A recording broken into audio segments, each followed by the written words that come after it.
السلام عليكم ورحمة الله وبركاته. اللهم صل وسلم وبارك على سيدنا محمد وعلى آله وصحبه أجمعين. كل سنة وانتم طيبين بمناسبة قدوم عيد الأضحى المبارك، واحنا النهاردة في ليلة أول ليلة في ذي الحجة.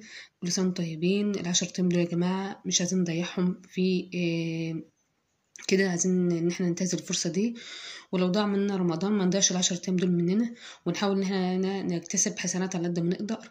في ال10 أيام دول نشغل التكبيرات في البيت ان شاء الله باذن الله، ونصلي على النبي كتير، ونسبح ونحمد ونكبر ونهلل ونقول لا حول ولا قوه الا بالله على الاقل حتى 100 مره كل يوم، ونصلي الفروض في وقتها، ونصوم ال10 أيام ان شاء الله باذن الله على قد ما نقدر. واهم حاجه المعامله الحسنه مع بعض، نحاول ان احنا نسامح بعض ونعفو عن بعض، لان الصيام لا يقبل ولا الصلاه تقبل الا لما يبقى فيه تعاملات حسنه بين الاهل وبين الاصحاب وكده. من لم تنهوا صلاته عن الفحشاء والمنكر فلا صلاة له.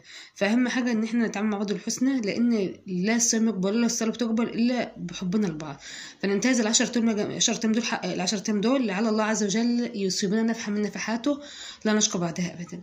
والسلام عليكم ورحمة الله وبركاته، وربنا يعيد علينا الأيام بالخير ومن البركات ومناسبات السعادة دي يا رب. وربنا تقبل منا رمضان وتقبل منا هذه الأيام الجميلة يا رب. وصلى الله وبارك على سيدنا محمد وعلى آله وصحبه أجمعين.